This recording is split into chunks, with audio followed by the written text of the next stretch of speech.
Oh, there you go. Perfect. Let me turn off my phone. Hang on.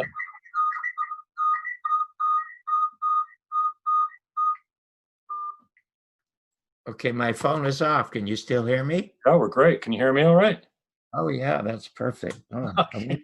what was the problem? I don't know, but nothing to read. Hey, my computer guy always tells me the first thing is reboot, right? So that's solved everything for us. That's what I did. I restarted. So there you go. Okay, so if you're ready, I'm ready. Is there anything you want to stay away from? You don't sound like it avoids any issues ever. No, whatever you ask, I will answer. I don't stay away from anything. And what? It's 10 after 12 or what? Do till 1 o'clock or 10 after 1? Yeah, that'll be fine. Okay, whatever's comfortable for you. All right. I will, you know what? Your introduction is going to be too long. I don't want to waste your time going through all your accolades and accomplishments there, Mr. Well, what you should do is you should start recording now, and whatever you say is fine, because I was always my most successful, Jim, when I was going live, when I originated the first morning talk show on ABC in LA, when I was the first in America to review movies on the news.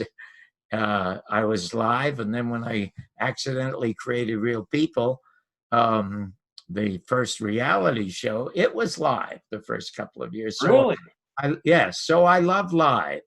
And so if you're recording now, good. Now let's just get going. Yeah. I saw a clip of you with Red Foxx. Was it on your YouTube channel? Man, he was just such a character. What a great show that was, and a great interview. Oh, well, thank you so much. As a matter of fact, Red Foxx was my mentor when I started as a stand-up comic when I came down here from Toronto. I came from a very, very dysfunctional family long before it was popular. And I left Toronto when I was 17 to come down to Las Vegas originally to become a professional gambler. But when I eventually decided that I was going to do stand-up comedy because I wanted to do a talk show, because my hero was Jack Paar, who was by far the very greatest late-night talk show host in history. And what he did is he did an opening monologue. So when I started, my wife, whom I met during my second professional performance at the Hungry Eye in San Francisco, she was Earl Father Hines' band singer. Earl Father Hines is the godfather of jazz pianists. He was in Louis Armstrong's sextet, but he didn't like Louis's lifestyle, even though he loved his music. He went to San Francisco, created a big band, and my wife became his singer. And she also, because of that close association, became close friend of Red Foxx and Dick Gregory. And it was Dick Gregory who did the liner notes of my first album called It's Tough to Be White. But when I got my first real talk show, he was the second person I booked, Jim, was Red Foxx. Wow. If you want me to tell you who the first person was, I'd be happy to tell you that story too. So anything you want to ask me, I'd be happy to tell you. And that clip, by the way, I say in the clip, if anybody is watching, Red Foxx ad-libbed accidentally the funniest line ever in the history of television. Now, Jack Benny supposedly has the record for the longest laugh line in the history of radio. There was a fellow named Sheldon Leonard who always played gangsters. You probably saw him in old black and white films. Became a very, very famous producer, Gomer Pyle Show and a bunch of other shows. But Sheldon was always played a gangster, and he appeared on Jack Benny's show, and Jack Benny had a reputation for being extremely stingy. And on this one show, he's walking down the street, and this gangster, Sheldon Leonard, pulls a gun and says, "Your money, life." And then there's a long, long pause. And then he repeats, "Your money or your life." Another long pause. Now he gets angry and he said, "Hey, buddy, your money or your life?" And Jack Benny says, "I'm thinking. I'm thinking. Okay. Well, Red, when he came on the show, people were afraid to put him on television because he made his living doing party records in the Chitlin circuit. That's what they call the black entertainment circuit at the time. And nobody would put him on because he was filthy, but he was funny. And often he was extremely clean, unbelievably witty. He and Jackie Mason were the two wittiest ad-libbers I ever knew. Anyway, he used to do a routine about black power and white power. And he said he did not care about black power or white power. He said he just worried about green power. And then he said, because if you have the green, you can buy the places where the whites and blacks hold their meetings, which was really funny. If you go to my site, or you can Google Red Foxx on John Barbour Show, or go to www.johnbarbersworld.com. You can see a lot of unbelievable stuff, even when I was on with Sinatra, on with Dean Martin, and all the rest of it. I knew Red's act very, very, very well. And when he came on the show, you know, Jim, what they call those short or long pants that Scottish golfers wear, and they have their socks and and their pants are tucked in. I don't want to. You know what they're called? Yeah, I don't. No. Okay, they're called knickers. Okay, so anyway, fan from YouTube. Yeah. Okay, they're just called knickers. Nickers. So when I introduce Red and you see him walk out, he's dressed beautifully, but he's wearing these knickers. And we had another comic on who ran over to him and tugged at his pants like that and said, "What's this? What's this?" So Red said, "I was down south in Mississippi and I heard him saying knickers all the time, so I bought me a pair."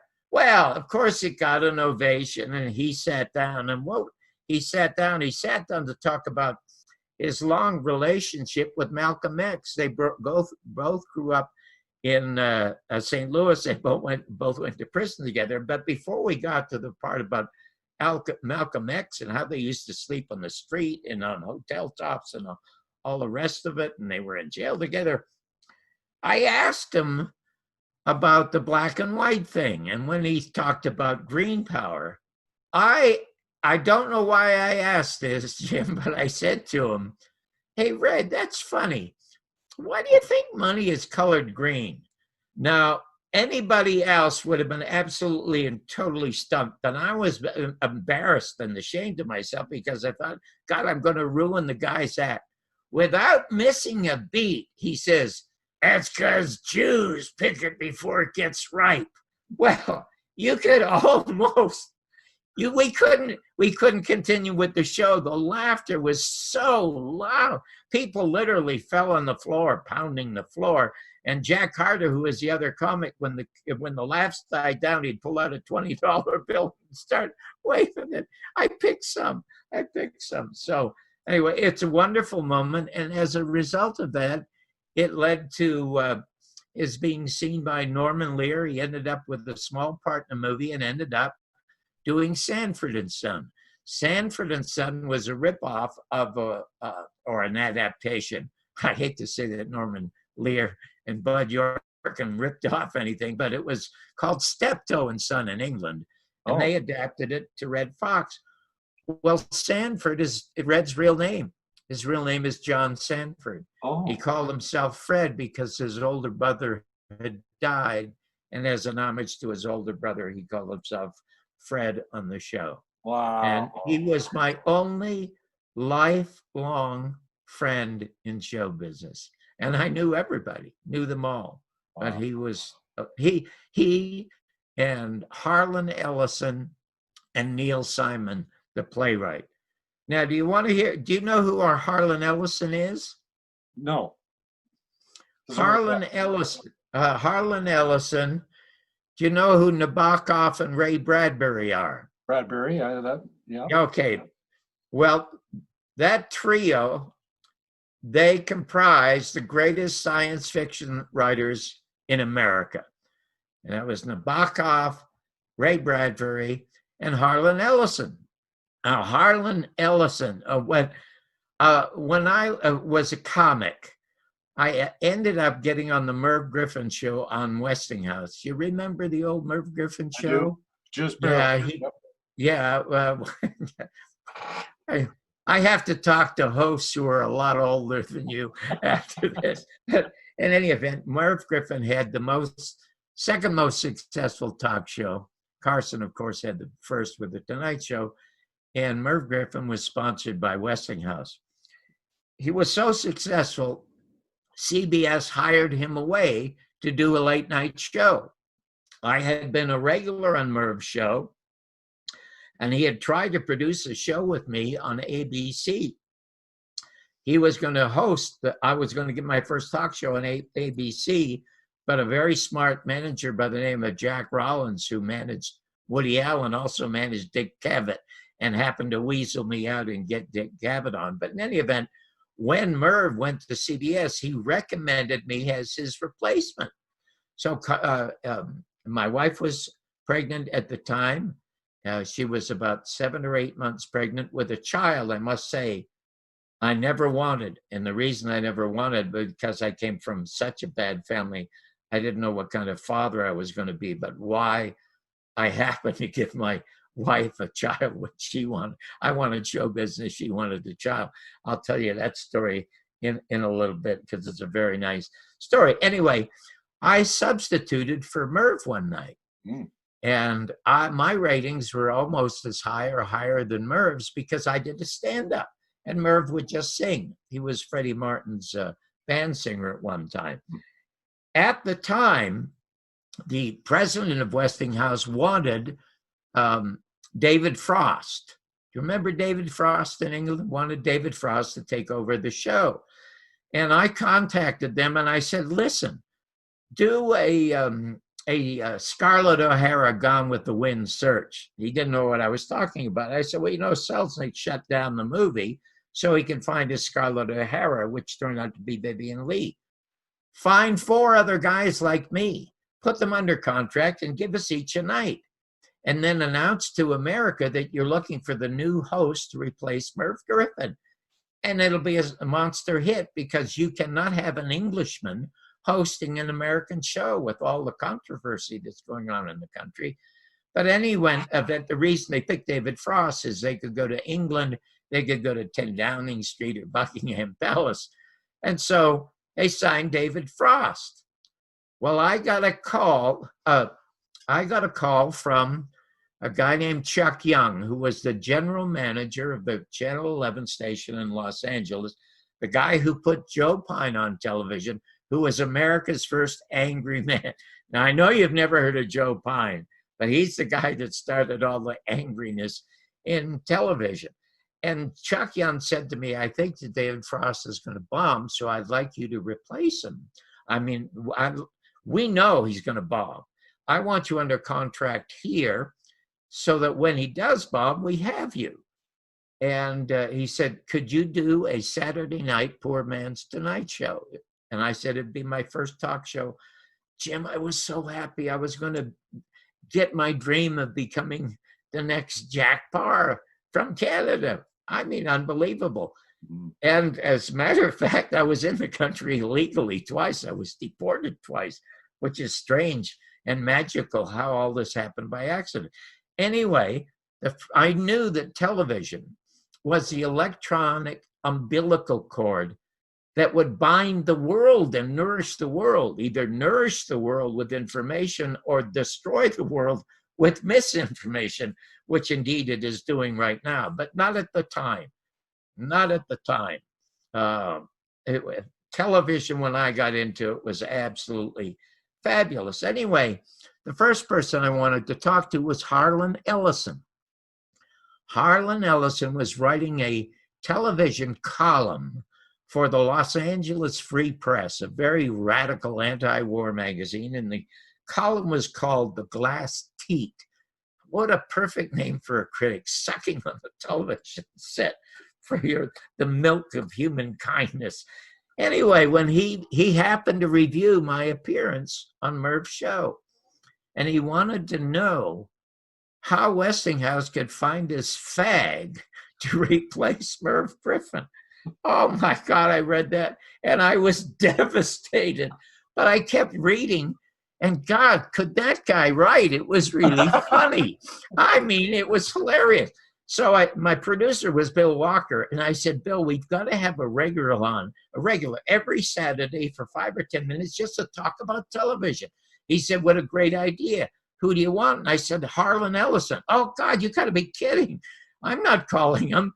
I said, well, I'll call him. So I looked in the yellow pages. There was his number. I dialed. It answered on the first ring. This very angry voice said, yeah? And I said, Harlan, this is John Barbour. And he said, oh, shit. And I said, oh, wait a minute. You've already said that in writing. So can I ask you a question? He said, are you really John Barbour? And I said, yes. And the question is this: can you talk as well as you write? He said, what a stupid bloody question. Of course. Why are you asking? And so I explained to him that I was going to have this show on Channel 11. Chuck Young was going to give it to me. I'd like him to come on and talk about television. He said, are you kidding? He said, I'm not going to change my comments or opinion about your performance on Merv show. I said, I don't care. You can bring it up. It's great television. I said, a matter of fact, the greatest radio shows were Fred Allen and Jack Benny, and they always were attacking one another. So people used to tune in to see what they would say and how they would insult each other. Anyway, he comes on the show. Everybody in town knows who Harlan Ellison is. He writes the best Star Trek scripts. He wrote that they stole the idea, the terminal. What's that Arnold Schwarzenegger movie? Terminator. The Terminator? Yeah, a quick story about this. You know, he wrote a short story called The Terminator, and Paramount stole it, turned it into a script, and it made Schwarzenegger a star. And so he hired a lawyer to sue. Everybody in town, including his wife, his agent, his manager, publicist, don't sue, you'll never work again. He said, I'm going to sue. And he sued, and he won the suit. And it was so big, Jim, he could afford to take out a huge billboard at Sunset Boulevard in Doheny in Hollywood, a big sign that said, I beat the bastards. And he never worked so much in his life because Hollywood only loves winners. So there you go. Anyway, everybody in town knew who he was, knew what he had said about me, so they tuned in to watch the show. We got a great rating. It was a wonderful show. Chuck calls me on Monday, and he's giggling. And he said, John, gosh, congratulations. I mean, that was just wonderful. Surprised to see that the show did so well because you're really not that well known. Even you're on Merv's show and Dean's show and a few others. Not many people know you, but they know you now thanks to what you're giggling. And he said, oh, you'll never guess who was just in my office. And I said, who? He said, Harlan. I said, oh, terrific. Are you going to give him a show? And he said, no, don't be silly. I said, you've got to give the guy a show. I mean, television is really important, and nobody's more articulate or savage than he is. And he says, no, I'm not giving him a show because the show he wants is yours. He thinks you're lousy. Now, okay, so my show goes for 8 weeks and is canceled because evidently David Frost is doing okay. Jim, from that point on, every talk show I did after that, the first person I called to be on my show was Harlan Ellison. Wow, that's a great story. How much do you think your comedy today would pass? Like if you stood up and did what you did in, what was it, 1965? You did your act there. It's Tough Being White. Yes, that was like today's Netflix special, a live recorded to comedy album, right? Like to vinyl, was it not?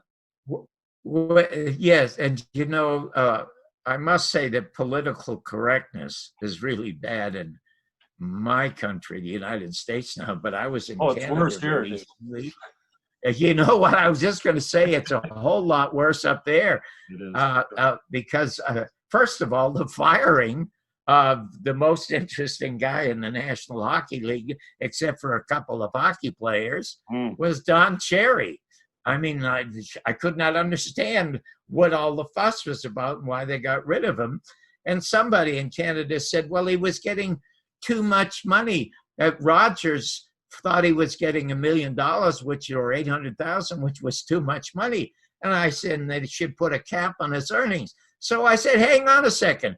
Has the government stepped in to put a cap on the Rogers earnings? No. I mean, that's one of the richest families in America. Don't be crazy.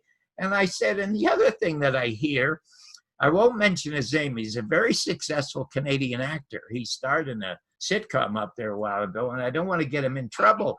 But he was telling me when I was in Toronto that a bunch of gay groups and women's groups and all kinds of political correctness groups are getting together to try to get Shakespeare out of the public schools. Mm-hmm. I mean, shame on Canada. Goodness gracious. And when I was back there, I have a friend of mine, Len Osanic, who you should have Len on your show. He comes out of Vancouver. He's the best researcher alive right now in broadcasting. It's called Black Op Radio. He's also a great musician, records a lot of bands in his studios. It's called Fiasco Brothers Studios.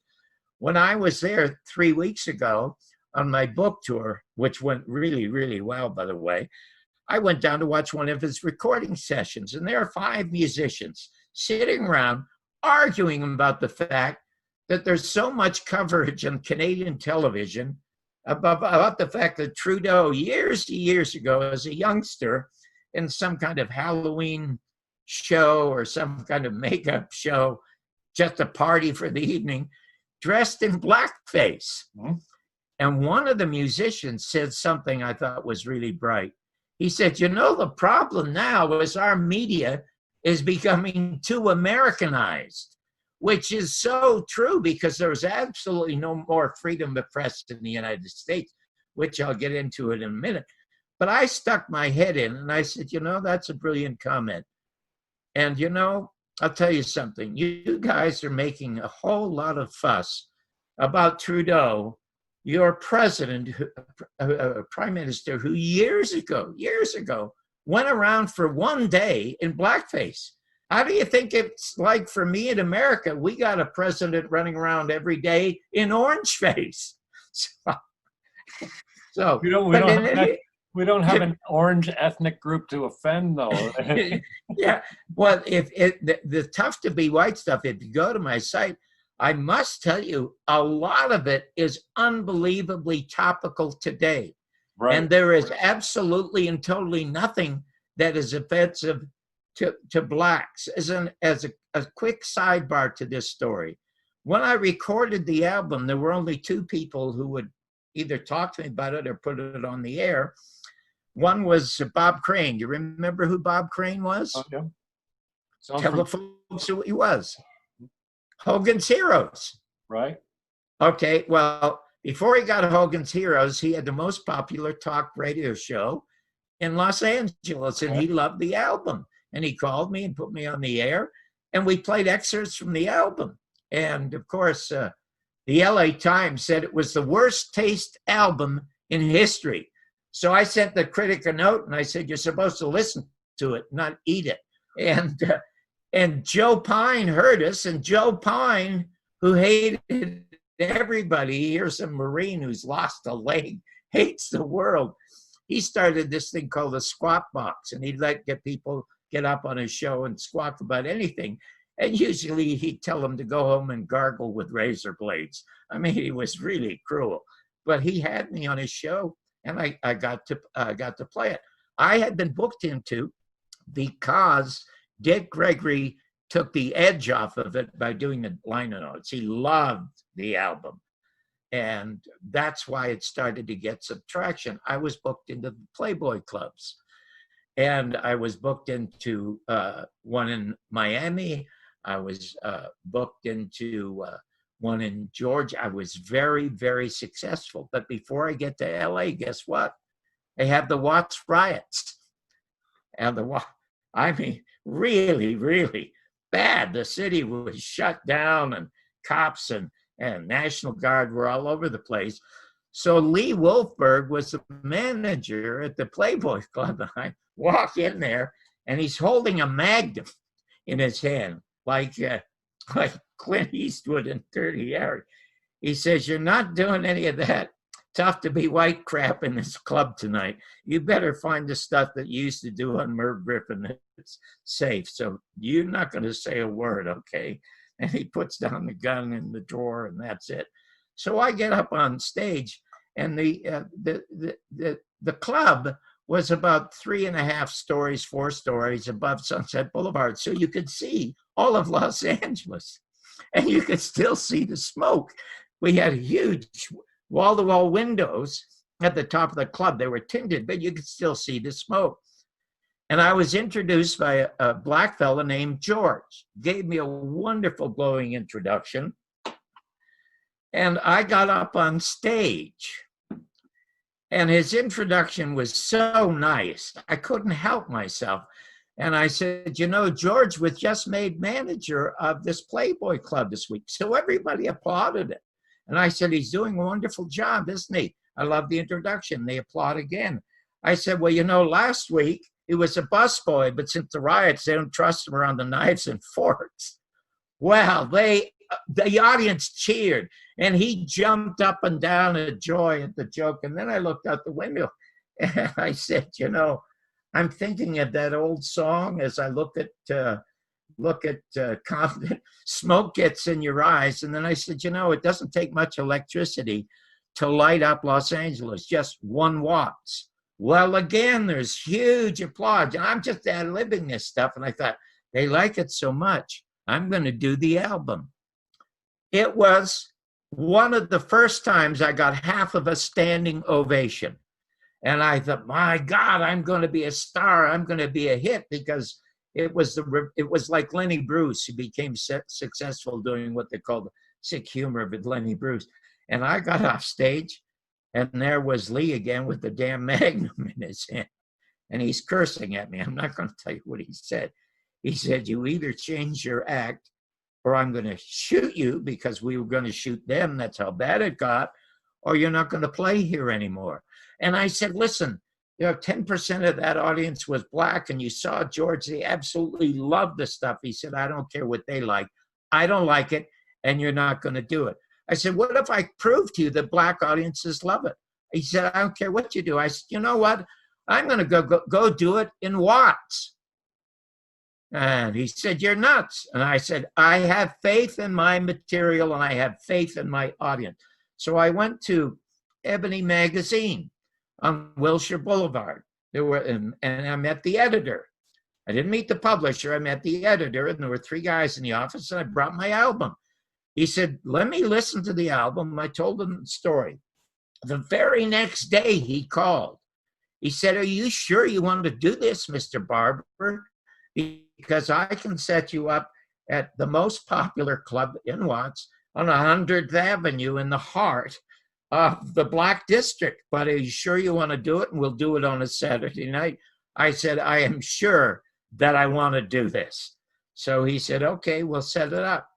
My wife and I drove down there by ourselves. We were met by the owner of the club, an elderly black gentleman, who said, "Ordinarily, I'd have the MC introduce you, but because it's so important, I want to introduce you." And they brought cameras. They brought everything down there.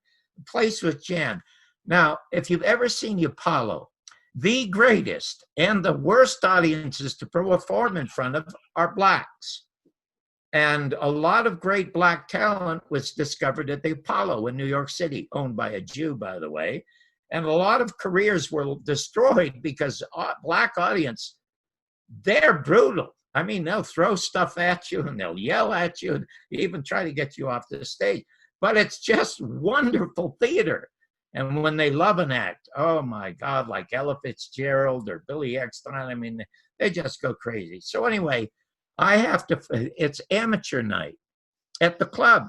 So I have to follow a really bad black act that does a horrible imitation of Jerry Lewis. I mean, it was just embarrassing. He did big lip jokes and watermelon jokes. I mean, it was a god awful embarrassment. I mean, if had I done it, and he got a number of boos, a couple of mild chuckles, and his name was Buzzy.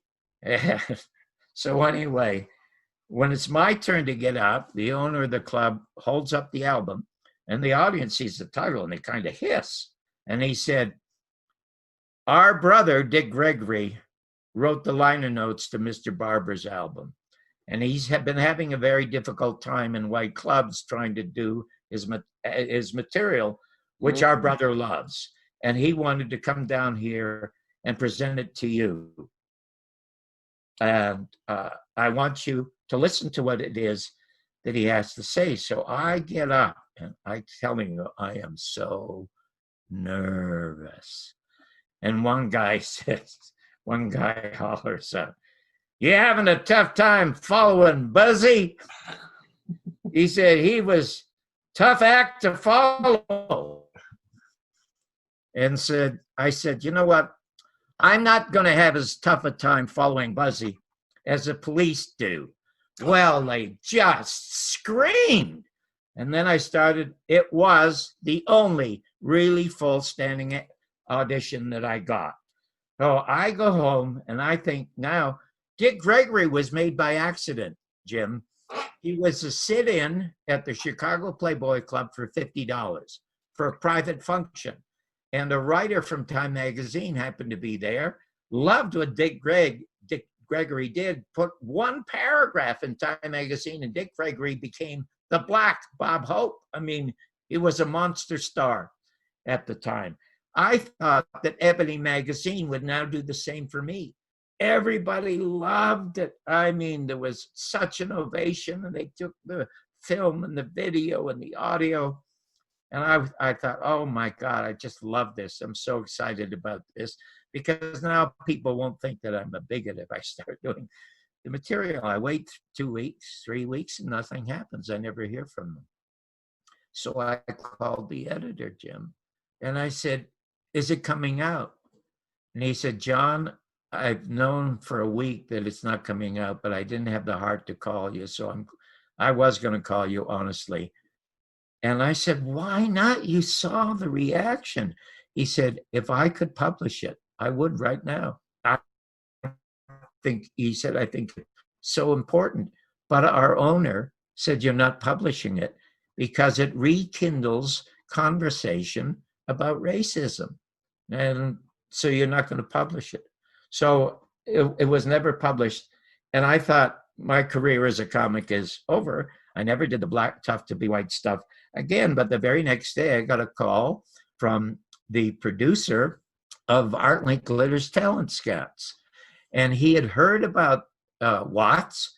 He had heard the album, and he called me and he said, "Do you think you could do a few minutes of material that's not from your album?" And I said, "Yes." So I went down and auditioned. He put me on the air the next night. Now, have you ever heard of a comic named George Gobel? No, I don't think so. Oh, God, I need older hosts. Anyway, George Gobel. George Gobel had one of the most successful sitcoms ever in America. It's called The George Gobel Show. And he was sort of a country fellow, but God, he was funny. But he was a notorious drunk. And in order to make the show popular, even though Art Linkletter, a fellow Canadian, was hosting it, they would hire major stars to introduce the talent. So if there was a singer that was auditioning, they'd get Vic Damone or they'd get Vicky Carr, somebody to introduce them. And introducing me, a comic, they hired George Gobel to introduce me. So he came into my dressing to introduce himself, and he brought a bottle of bourbon and 2 glasses. And he said, "I came, kid, to help you celebrate your being on American television really, really for the first time. And so let's have a drink." And I said, "Mr. Gobel, I don't drink." He said, "I beg your pardon?" He said, "Why not?" I said, "First of all, it has to do with the drunks in my family. I don't want to get into that, but I don't drink, and I probably never will drink." And he said, how can you go out there alone? So he said, I'll toast it for you. Well, I did so well, Jim. I was one of only 2 acts ever brought back to Talent Scouts. And Art Linkler was so proud of that fact that he introduced me himself. And if you go to my site or you Google John Barbour on Talent Scouts, you will see the complete 8 or 9 minutes of that ad. And the opening line of it was when I started to become a comic, I was 30. I was in the country illegally, and I didn't know if I could write. I didn't even know if I was funny. So I got all the comedy albums, everybody's, Jonathan Winters, Mort Sauls, Lenny Bruce, Bob Newhart, who worked on the phone, and Shelley Berman, who did the phone. They were fabulous.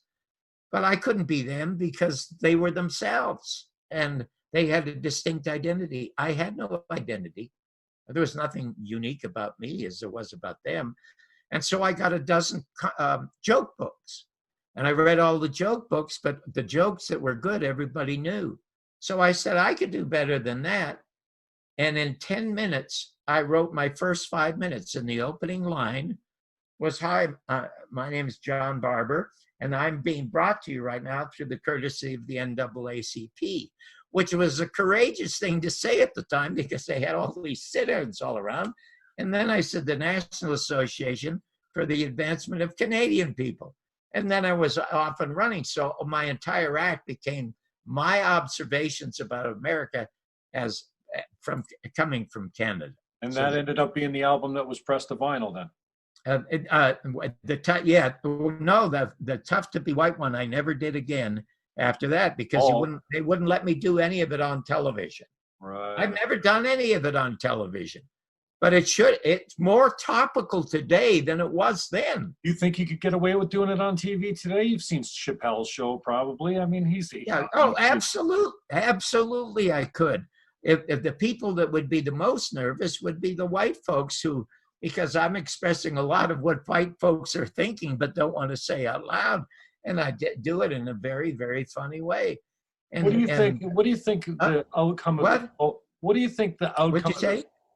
I said, what are your thoughts on what this whole cancel culture? Your video's freezing up. No, okay. It says my internet is unstable. I wondered. Your video was freezing up, so I didn't hear you. Yeah, I just wondered what you. Yeah, think. I can hear you now. What are your thoughts on this cancel culture and the politically correctness of today's? I mean, we've always had certain sensitivities. It seems to be goes in and out of subjects and people and whatever. But I mean, I agree with you. I like the days when we used to grind the hell out of each other, whether it was in the rink or on the playground or the sports field or whatever. I mean, it was, and at the end of the game, we're all just guys. So yeah, I just wonder what your thoughts are. You see you could get away with doing it today, and Rogan's got an edge to him, and Chappelle, although he's black, can get away with, that specific racial slur. But it just seems like it's the death of, I really appreciate your thoughts on television because it seems like the death of television. When I hear you talk about the early days of TV, it sounds to me like it was a much more, I don't know, pure, for lack of a better description. It seemed like a pure. Well, the reason is, Jim, the reason is very simple. When the television box was invented, they had to have something to put on the air to sell these boxes. And what are they going to put on the air? Well, they go to all the old established vaudeville acts, Milton Berle and Jack Benny and Fred Allen, and they put them on the air. And then they realized, well, there are a lot of bright people on radio who are talkers. So they begin to put talkers on the air. They put they put Archbishop Fulton Sheen, a Catholic cardinal. They put him on the air, and he became the #1 show in America. He bumped off the #1 comic, who was Milton Berle. I'll tell you something very, very, and my book, Your Mother's Not a Virgin, The Bumpy Life and Times of the Canadian Dropout Who Changed the Face of American Television. And indeed I did. It's the creator of the first reality show. It's an unbelievable story. But when John Kennedy was killed, you could only own 5 television or 5 radio stations or 5 newspapers in America. When he was killed, there were 1,500 different owners of television and radio stations. When I was a kid in the 50s, I could hear a guy named Father Coughlin. He had a network radio show, the most bigoted human being, probably next to Adolf Hitler, that I ever heard on the radio. He hated blacks and he hated Jews. And yet he had this very popular radio show because at that time it was called the public airwaves. It is not any longer. Ever since the murder of John Kennedy and Jim Garrison's investigation, he solved the murder, but was shut down when he won his perjury case against Clay Shaw. Those stories are not also in the book, but you can also go to my site and see all that stuff for nothing. There used to be something. Well, I'm going to tell you how it and why it vanished. Jim Garrison had solved the case. The Central Intelligence Agency said murdered our president, and he was going to prove it in court. He announced this in 1967, but the media and the government prevented him from getting into court for 2 years. He finally got into court on January 29, 1969. A couple of months later, lost the conspiracy case against Clay Shaw, but he won the perjury case. He had a slam dunk case. They had a witness who had been paid $25,000 by Clay Shaw to murder him. And that would have sent Clay Shaw away forever. And they had a bunch of homosexual $20 male hookers talking about their deviant homosexuality as homosexual acts with David Ferry, Lee Oswald, and Clay Shaw. Now, Garrison never presented this in a conspiracy case because it said it had nothing to do with the conspiracy. But I knew that Clay Shaw, this respected businessman, doesn't want these witnesses in front of a jury that think he's this golden boy of New Orleans, this successful businessman. He would have confessed rather than having his life destroyed, and the government knew it. So they stepped in illegally and shut down the case. And they also tried to sabotage him. A guy named Walter Sheridan from NBC, who worked for the FBI and CIA, was sent to destroy Garrison's case by getting his key witness moved. His name was Perry Raymond Russo, getting him a job for $50,000 in California. Well, Garrison wired it so that when Walter Sheridan met with this kid, it was audio taped. And he had a criminal case against NBC and Sheridan, so he had to get equal time. They had an equal time clause at the time. He went on late night television. It's in the movie, The American Media and the Second Assassination of President John F. Kennedy, and described and proved how Oswald could not have been the killer, and it was the Central Intelligence Agency. Well, the owners of the country, and Americans don't own America, as Canadians don't own Canada. There are half a dozen families own it. They say, we can't have this kind of truth on television. So they got rid of the Fairness Doctrine. And the worst president in American history, Bill Clinton, signed the Communications Act in 1996, turned 95% of all American media over to 6 corporations. The reason I made the second documentary about the American media was because when Donald Trump was running for the presidency, you remember he might have said to Ted Cruz, he said, your father was in New Orleans helping Lee Oswald distribute leaflets. Well, in the Garrison files that I have, we find that indeed a guy who has his father's name is arrested distributing those leaflets. And so also Trump is talking about fake news, and he sounds like Garrison. So I go back. I have a 3-hour interview that I did with Mr. Garrison, September 5th, 1981. And I listened to it, and it sounds like Donald Trump. And I said, I have to make this documentary. And I did. Now, the business of fake news. Donald Trump could make America great again only with his pen and in 1 minute, without firing a shot or firing anybody. An executive order reversing Bill Clinton's Communications Act. Do not let any person or corporation own more than 7 radio or television stations or newspapers, the way it was when I started the AM show in Los Angeles. And I'll tell you again how powerful the equal time clause was. Do you know that I was the first person in America to review movies on television? Did you know that? I learned that researching you a little bit. Yeah, I didn't know it before. Well, right now they're as common as weather girls, for crying out loud. But I was the very first one. Now, to show you how powerful the fairness doctrine was, if you were a producer or an author of a book or a playwright or a musician, and you came out with a new work and the critic decimated that work, you could ask either the newspaper, the television, or radio station for equal time, and management could decide whether or not to give it to you. If they decided against you, you could take it to court. Okay. That was the value of free speech at that time. Right. Anyway, there was a movie called Soylent Green with Charlton Heston. Do you remember it at all? I've never. It's a science fiction film where people are reduced to, where human beings, after you can get 3 squares a day. I mean, a god-awful movie. Well, I absolutely decimated the film. And I'm on the air with Tom Snyder at 6 o'clock at night, and I begin to feel bad because I'm crucifying this film and getting laughs, which is easy to do when you're angry. And so I stopped myself and I said to the audience, I said, you know, that people who make movies don't deliberately want to make a bad film. They're all talented folks, and there are hundreds of them working on a film.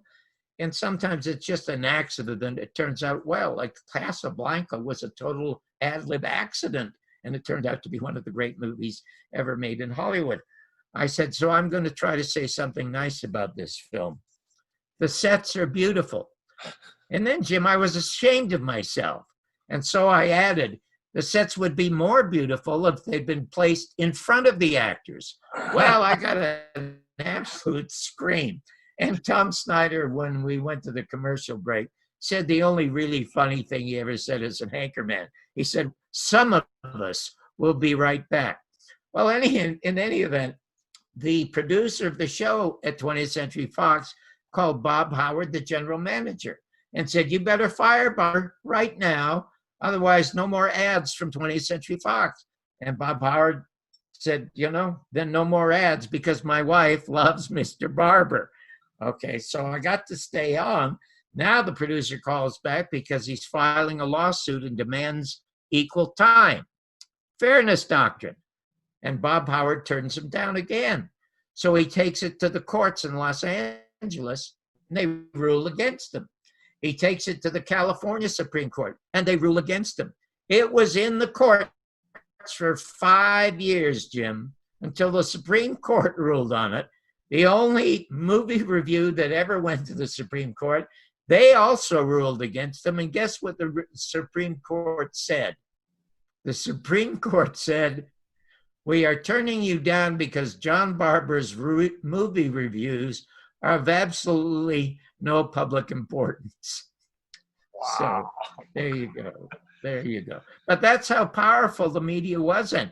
And Clinton or Trump is probably a slam dunk to be reelected because the Democrats, I mean, you want to know something? In Poland, they do American jokes. That's how bad American politics is in this country. And it looks like Donald Trump would be a slam dunk. He has not reversed the Communications Act. And I'll be very curious to find out if indeed he does once he has a mandate in the second term where nobody can get rid of him. And also, I must say, even though they have all this nonsense about impeachment, Donald Trump is the least impeachable president we've had in the last 40 years. Bill Clinton should have obviously been impeached, not only for his peccadillos, but he had 87 women and children murdered at Waco. And then you have George Bush with Iraq. There were no weapons of mass destruction in Iraq, destroyed that culture, and now we have 15 veterans committing suicide every day, shooting themselves instead of George Bush and Condoleezza Rice and these war criminals that started it. And then his father over Iran-Contra. Do you know that when Carter was president, he had already secured the release of the American hostages who were seized in Iran? And now that you had Ronald Reagan running as president, and you had the former head of the CIA, George Bush, running as vice president, he became traitorous. He went to the Iranians and said, don't release them until Mr. Reagan is elected and we'll give you a better deal. And it became known as Iran-Contra. Do you remember that? Yeah. Well, in the movie, you see him saying if people knew what we were up to, they would chase us down the street and hang us. And even Eisenhower, the beloved Eisenhower, who warned us about the military-industrial complex in his last speech before John Kennedy became president at 46 and had to take on that extremely evil force. I mean, Eisenhower, who was beloved and a general, could have shattered him into 1,000 pieces all by himself, but he didn't do that. And what few people know is that in 1952, Iran had one of the greatest democracies in America. They had elected a socialist named Mossadegh, who nationalized British petroleum because the English were taking 85% of Iran's oil. And he said they should only take half. And Eisenhower sat down with the Dulles brothers and said, you got to get rid of them. So the Central Intelligence Agency murdered them.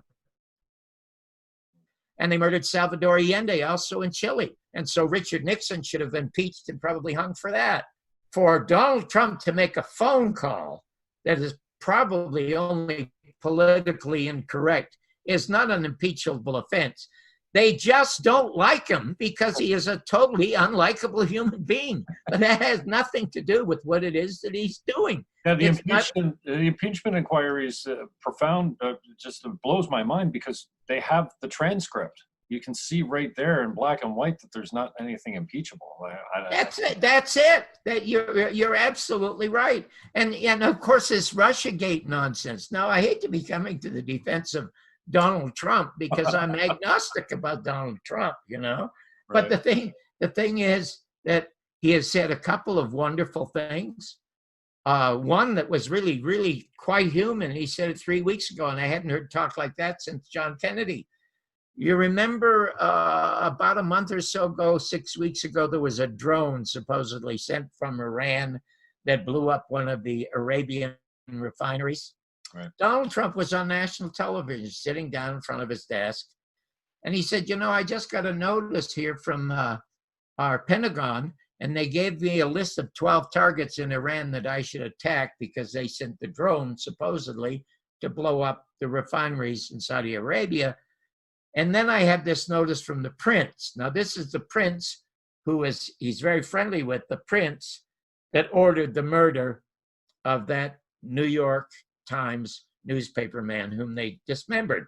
But he said they got a notice from him saying the missiles came from the north, so they must have come from Iran, and you should attack them. And Donald Trump takes his finger and he taps his desk and he says, you know, it'd be so easy to push a button and it's over with. He says, but I'm not going to murder thousands of innocent people when we don't know that this came from Iran. That's the first time since John Kennedy, the first time a president of the United States has stood up to the overblown and bloated military-industrial complex. It got John Kennedy's head blown off in Dallas because he was withdrawing the 12,000 advisors monthly from Vietnam. That's what got him shot in Dallas. But in the film, Jim, something interesting is said by Jim Garrison. Your name's Jim. His name's Jim Garrison. Jim Garrison says that the Soviet Union was the first fake Cold War because they lost 25 million people and all their infrastructure was totally destroyed. They were no threat to the United States. The biggest threat to the United States, as Eisenhower pointed out, was peace. He said, because if you have, 1.5 million men coming back to make automobiles and refrigerators and telephones, how many can they make? They make a new model once a year, but you can have a new bomb every 2 seconds. It costs $10,000. And they created a thing called Project Mockingbird, the CIA, to infiltrate all of American media to promote the threat of communism, which was a fake in Vietnam and in Iraq and every place else. Now we have fake terrorists. They have no country. I mean, we could at least bomb Iraq, or we could bomb Korea, or we could bomb Vietnam, because they identified this as where these terrorists lived, even though they were also fake terrorists. Now we have this thing where almost anybody in the United States, Jim, can be called a terrorist. You and I could be called terrorists just for having this conversation, for crying out loud. Yeah, it's strange, and I'm frustrated by the fact that when are they gonna label Antifa a terror group? I mean, these guys are in black masks showing up to events, but like you don't. I'm socially a lefty. I've run, I don't know, 7 or 8 times for the Green Party here in Canada. It doesn't get good for you. Good for you. It doesn't get any more left than that. But then I was 24 when I started with the Greens, and I've had more time to think about the issues and debate them and see them debated by smarter people and say, hey, well, yeah, I'm really off on that. So I've come right. Number one for me is free speech. Don't tell me, like in Canada right now, you can't even criticize Islam as Islam. We have a law against that. It's just, it's crazy. And I hate to interrupt you. Could I tell you something really interesting? And you probably have heard this. Tulsi Gabbard is one of the Democratic Tulsi Gabbard. One of the hopefuls. And there are 2 things in her favor. One of the things is that she is very, very strongly opposed against war, because she fought in them. Even though they were fake wars, she thought maybe 9/11 was a real threat when it obviously wasn't Saddam Hussein. So now she knows she's opposed to it. Yeah, but she's for me, the most enlisted, actually. Yeah, the most interesting thing she said a month ago. Yeah, she said, the first thing I do if I become president is I drop all the extradition charges against Julian Assange. Mm-hmm. Then I drop all the charges against Ed Snowden and let him come back to the country of his birth. Otherwise, what good is the First Amendment? I would vote for anybody who would do that, because there is nothing more important than being informed. At the opening of our film, Thomas Jefferson is quoted as saying, you can't have a functional working democracy unless you have an informed electorate. And you cannot have an informed electorate unless you have free speech. And then John Kennedy more recently says at the beginning of the film, we believe in an absolute free flow of information. And any government who does not allow this free flow of information is a government afraid of its own people.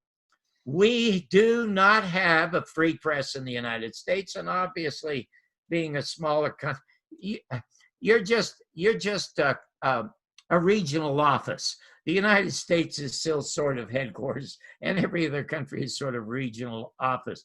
But I was expecting a whole lot more freedom of speech when I was up there in Canada. Now, I look upon the internet the way I look on a box of Cracker Jacks. It's full of nuts, and it's full of corn, but at the bottom of the box are a couple of prizes.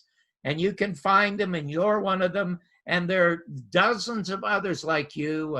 I think there's somebody up there called Pretty Polly, or what's her name, Amazing Polly, or something like that. I don't know if she's right wing or left wing. It doesn't matter. She's free speech wing, and that's the only wing that we need to be concerned about. So, well, anyway, Second Amendment. I'm so delighted that you had me on your show, and we must do this again. Can I plug my book again? Absolutely. Go ahead. Yeah, absolutely, Mr. Barbour. Go ahead. Plug it. Okay. It's called Your Mother's Not a Virgin. Bumpy Life and Times of the Canadian Dropout Who Changed the Face of American Television. And it is It's a The big, fellow that did what is the it, forward 500 to the book, pages, his name John? is Donald Jeffries, a brilliant writer. Oh my God, it's 700 something pages. Wait a second, I got to tell you this story. There is, okay. John, I I got to bet tell that, you this because it's true. after It every is- story, there's a, wait a second, I just got to tell you this one more story. You can tell stories all day, John. Yeah, well, the thing, yeah, well, there are no chapters in the book. Okay. It's all done as a series of columns. Now, let's say you love Lenny Bruce and you want to know about Lenny Bruce, you Okay. can just go to Lenny Bruce and read it. But Donald Jeffries, who has a number of bestsellers here in the United States, wrote the foreword. He said, Jim, the greatest book ever written in the English language is David Copperfield, Charles Dickens. Mm-hmm. And he said, John Barbour's Your Mother's Not a Virgin is David Copperfield Goes to Hollywood. And I must tell you, and I tell you this very immodestly, it will be the best, most entertaining, most informative book you could ever read about anybody who's in show business. I mean, here's you got this juvenile delinquent in Canada who's arrested and convicted of crimes a couple of times in Canada, deported from the United States twice, once when he's 19, once when he's 29, and he's broke when he's 46.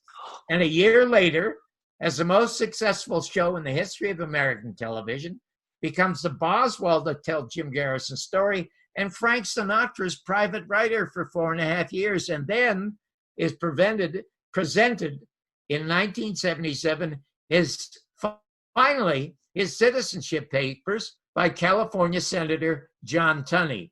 And Charo, who used to be the Mexican girl that was married to Xavier Cugat, came to the inauguration of me and sang the national anthem while she played her guitar. Wow. It was hilarious. So anyway, it is a fabulous book. If you want to know how it got the title, I'd be happy to tell you. Otherwise, we'll do it next time. No, I was going to say, is that another way for saying, what are you, an idiot? Well, the way it got the title, the thing is, I'm not a conspiracy theorist, Jim.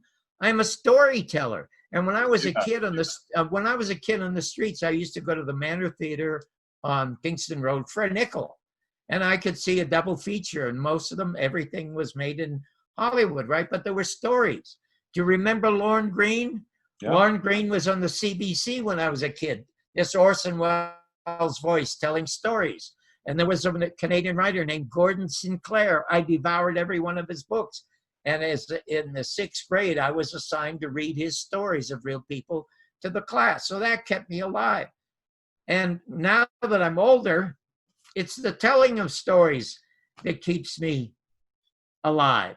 And I thought that Jim Garrison's story was the greatest untold story in America. I was going to ask, what seems to be your fascination with getting to the bottom of the JFK assassination? Like, because it's a story. Yeah. It's so patently obvious. You know what Americans and Canadians suffer from now, the public. We all suffer from the Stockholm syndrome. You know what that is? In case people don't know what it is, you have millions of battered women being battered by horrifying husbands or mates, and they stay with them. And psychiatrists call it the Stockholm syndrome. We have in the United States a totally inept, corrupt government. And Donald Trump was elected. First of all, his big advantage wasn't Hillary Clinton. I've had 2 friends move from the United States before the last election because they thought Hillary was going to win. So, and they're still out of the country. So there you go. And people that I play golf with who voted for Trump say it's the lesser of 2 evils. Why vote for an evil at all?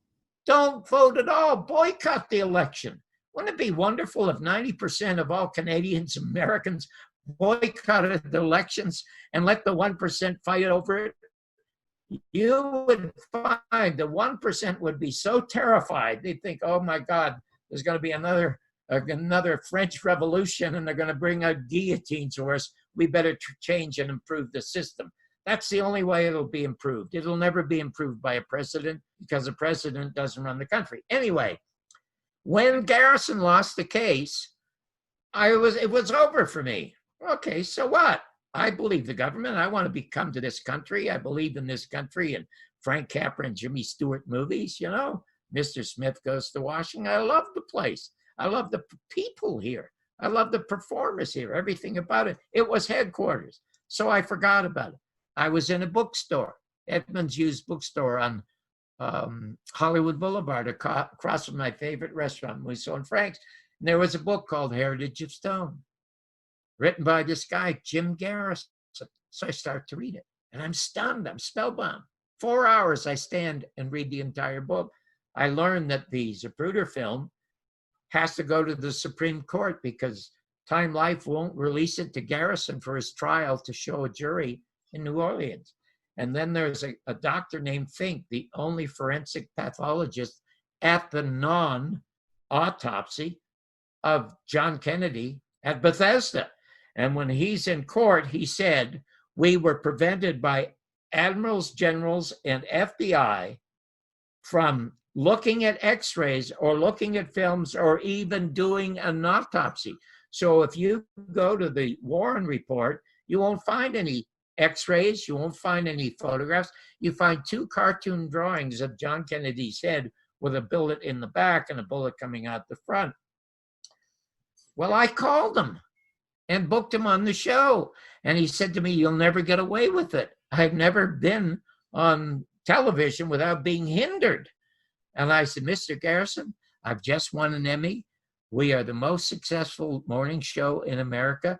We are live. I'll do a half an hour with you. And then the other hour, we're going to take phone calls. And I guarantee you, we could be on the phone for 8 hours. He reluctantly agreed to do it. And while we were talking, Jim, he said, John, it's 1970. Do you know that 6 years after the Warren Report, 81% of all Americans don't believe the Warren Report or that Oswald acted alone? And I said, well, Mr. Garrison, then why aren't you people taking to the streets? And he chuckled. He said, well, you didn't see the second question in the Harris poll. I said, what was the second question? And the second question was, would you like to see a deeper investigation, one that includes investigating the FBI and the CIA? And he said, only 23% could live with that. What does that tell you about us? What does that tell you about Americans? I don't know where it came from, Jim, but I just blurted out, Mr. Garrison, I know what my mother and father did to conceive me in the rumble seat of the car or on the pool table or in bed, but don't ever tell me my mother's not a virgin. Well, he howled, and he said, you sound like my favorite American writer, Mark Twain, who said, it's easier to fool people than to convince them they have been fooled. And John, we've been fooled since November 22nd, 1963. So that's, and now, you know what? We're running long, but I should tell you I had a second title. Do you have time for the second title? Absolutely. Okay. And because you brought it, I think you brought up Wayne and Schuster earlier in the show. Didn't you mention them? Oh, I don't remember. Oh, well, I thought I heard you when you were talking about comics. I think you meant, but the second title I have, I loved. And I talk about it in the book. When I was signed by, to do Merv Griffin's show and signed by his agent, a guy named Murray Schwartz, who was just a young man who saved Merv Griffin's career. Great story in the book. He wanted to introduce me to a new team of managers. And the new team of managers was Jerry Weintraub, Bertie Brillstein. They turned out to be the most successful producers, entrepreneurs in Hollywood history. Jerry Weintraub with the tours with Elvis Presley and a bunch of movies. And Bernie Brillstein owned almost everybody who was on Saturday Night Live. But they started out, they had nothing. And the other fellow was an agent who had been the agent to Jack Parr. And I said, oh my God, I want to meet those guys. So in any event, I go meet them. And the name of the agent site, Bernstein, Brillstein. Oh, I don't want to look at the book to remember his name.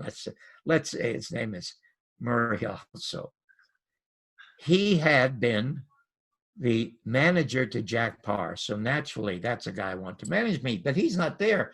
Jerry Weintraub is there, and I don't like him a lot because the first thing he says, has Griffin made a pass at you yet? I didn't even know that Merv was gay. I didn't want to hear about this. And Jerry was married to a very, very popular singer named Jane Morgan, who had a #1 hit called Fascination. And he said that he could not sleep at night. It was just impossible for him to sleep because he'd be up all night thinking about my career. So I thought, oh my God, maybe I'll sign with these guys. But I really wanted Murray, the guy who handled Jack Parr. He said, well, he thinks he's going to quit the business. Why is he going to quit the business? He said, well, we all came from the William Morris office, okay? And when he left, when we were breaking apart to set up, Murray was offered by Abe Lasvogel, the head of the William Morris office, a chance to handle either big bands or television. So he picked big bands and didn't do well. But at one point, he also managed Wayne and Schuster. Do you know that Wayne and Schuster appeared on the Ed Sullivan Show in New York 67 times? No one in the history of that show appeared successfully as they did. Well, the heads of Universal Studios realized there was no more Martin and Lewis. There was no more Abbott and Costello, no Laurel and Hardy contemporary. They needed a comedy team. And there was Wayne and Schuster on Ed Sullivan. So they called the manager and say, listen, we would love to have them come down and do a pilot. And if the pilot's okay, we'll guarantee them 13 weeks on American television, a series. So Murray, of course, calls Johnny Wayne. Johnny Wayne is a spokesman for Wayne and Schuster and tells him about the offer. And Johnny said, Jesus, for God's sake, tell him that we're really happy here. We don't need to be on American television. We got a better deal on the CBC, so tell him we're happy, okay? So anyway, Murray calls back the head of Universal, and Universal doesn't like to hear no. So they call back and they say, well, look, never mind the 13 weeks. We'll give them 26 weeks. And all they have to do is do the pilot. And so they'll make 4 or 5 times more money and more than equal what they make in Canada. So Murray calls Johnny back and tells him the story. And Johnny says, listen, both of our families are here. All our friends are here. And we are happy because we have total freedom of the show. And you can't get any happier than that as comedians to tell them no. So Murray goes back to Universal and tells them no. And a week later, he gets a call. Forget television. Tell your goddamn clients we're going to make them movie stars. We'll guarantee them 1 movie and 2 more after that. We've already looked into their contracts at the CBC. They're going to make 10 times more in just a few months with this 1 movie than they'll make in 2 years at that goddamn CBC. So tell them and get them signed up. So now Murray's thinking, oh, God, I got a great commission. Oh, this is going to be fantastic. He calls him. He knows that he will not say no and tells him the offer. And Johnny starts laughing. He says, my God, what is wrong with you people in America, for crying out loud? Now we have some grandchildren. And we want our grandchildren to go to Canadian schools. We don't want them to go to American schools. Can't you see? We are happy here. And Murray screams at him, God damn it, Johnny, there's more to life than happiness. And that would have been the second title to your book. That would have been the other title. And I thought about it a long time because I thought, God, that's such a showbiz story. So there you go. Anyway, thanks for giving me the extra couple of minutes to tell that story. And I was called the godfather of reality television only because of the power and the influence of real people. Aside from getting half of all the people watching television when it was on, I played a major role in getting that Vietnam Memorial Wall built in Washington, D.C. We got the Missing Children's Act passed for John Walsh, whose son Adams was beheaded and dismembered in Florida, taken from a shopping mall. And we got a presidential citation for Ronald Reagan for the Navajo Code Talkers. We did more for America in 3 years than 60 Minutes did in 35 years. And it was totally destroyed. You will read about the birth and the terrible destruction of the show by greed and ego in the book. So I take credit and take bows for being called the godfather of reality television. But I would stay away from it now, Jim, because when I got into television, you had to have a modicum of intelligence, a modicum of humanity, and a modicum of a personality. All of these three traits now would keep you unemployed in American television. The only thing you need now in reality television, as you know from some of the shows I saw in Canada, all you need is an absence of shame. And reality television in the beginning was like the greatest bottle of wine. You uncork it and you leave it out there for 30 years, it turned to vinegar. I watched a episode with Terry Foxx. Man, it had me choked up. Terry Foxx was alive when I was younger, obviously, and I remember it very well. But wow, he was so young and just so real. And I watched real people. I don't know if it was my parents or me and my brother that watched it, but it was huge in Canada. I can't remember what night it was on, but we never missed it. I think it was on Wednesday night. It was huge in Canada. As a matter of fact, I went up there to do a story about some priests who played hockey. Of course, I'm a hockey junkie, and I'm going to go and tell this story. I got off the train, and there were 1,000 people. We were like the Beatles, for crying out loud. Jeez. It was just unbelievable. Unbelievable. And it was often difficult sometimes when we got to be well known to shoot in public because the crowds would become enormous. And I'm the only one in the history of Yankee Stadium who ever videotaped in Yankee Stadium without getting a license or permit to do so. Yeah. John Barbour, thank you so much. And thank you to John Pantalon, who's a friend of yours on Facebook, that suggested I get a hold of you and that you'd be open to doing a discussion. And then, wow, so generous with your time and the availability. I really appreciate it, John. And John Pantalon, that recommended that you come on the show, was also right. He told me before I interviewed you today, I think this one's going to be a two-parter. That's funny. What you need to do for me is you have to friend me on Facebook, then message. One of the things that about Facebook, they had a CAPA conference.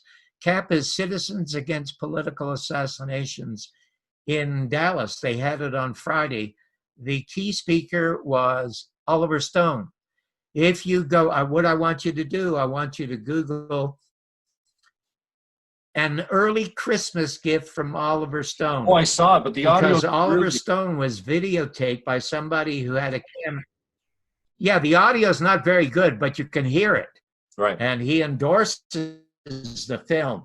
But what I want you to do is send me your address so I can send you an autographed copy of the book. Oh, I appreciate that, Mr. Barbour. Thank you very much. And I will touch you up again. Sorry about the technical issues. We got a late start today. You're more than welcome. Now your video is frozen, and now your audio is freezing. Okay, Mr. Barbour. Thanks for your time. I appreciate it. Be well. We'll talk soon, okay? Are we done? Yeah, we're done. We're all done. Right. Okay. Your video is freezing, and I can't hear you. Okay. We'll talk soon. I'm going to cut it. Sorry, John. I hate to cut you. Well, Hate to do you like that, Mr. Barbour. I have to say goodbye.